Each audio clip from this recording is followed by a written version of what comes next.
আমি QGIS download করা দেখাবো।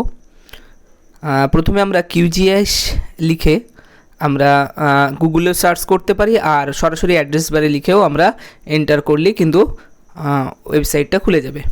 তো এখানে ডাউনলোড বাটন, এখানে ক্লিক করলেই এখানে মাঝখানে একটা ডাউনলোড QGIS লেটেস্ট ভার্সন দেখা যাবে।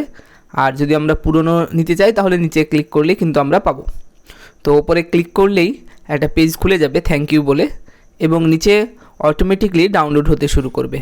এটা প্রায় 1 জিবির একটা ফাইল। তো এই ফাইলটা আমি অলরেডি ডাউনলোড করে রেখেছি, তার জন্য আমি এটার ক্যান্সেল করে দিচ্ছি, পজ করে রাখছি। এবং এটা পজ করার পর আমি সরাসরি ডেস্কটপে চলে যাব। এখানে আমি ফাইলটা নিয়ে রেখেছিলাম ডেস্কটপের ওপরেই। এর উপরে আমরা ডবল ক্লিক করলেই কিন্তু এটা রান হতে শুরু করবে। অন্যান্য সফটওয়্যারের মতোই এটা ইনস্টল করা হয়, মানে এতে জটিল কোনো কিছু নেই। নেক্সট বাটনে ক্লিক করতে হবে। এখানে লাইসেন্স এগ্রিমেন্টে ক্লিক করার পর আমরা নেক্সট, কোনো কিছু চেঞ্জ করব না, পরপর নেক্সট করে যাব। এখানে লাস্ট ইনস্টল করব।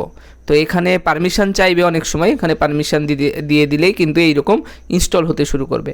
তো ইনস্টল শুরু হতে কিছুটা সময় লাগবে এবং তারপরে সেটা আমরা দেখব, এবং ফিনিশ করার পরে আমরা সেটাকে আমরা ওপেন করে দেখব। তবে আজকের যে QGIS আমি ডাউনলোড করে যে ইনস্টল করলাম, সেটা যে টুলবার বা মেনুবার যেসব আছে সেই সমস্ত বিষয়ে আমি তেমন কিছু বলবো না, কারণ এগুলো বললে অনেক জটিলতা সৃষ্টি হবে।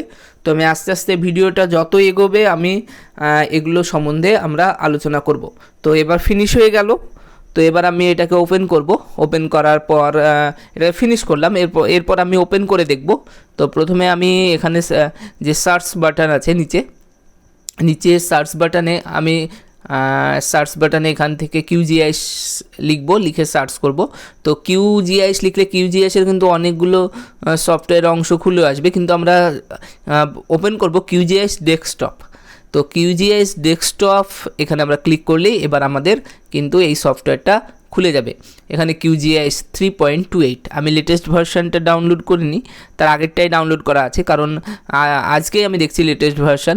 তো আমি আগেরটাই আমি ইনস্টল করেছি, কোনো ব্যাপার নেই। লেটেস্টটা ডাউনলোড করলেও সে একই রকম থাকবে।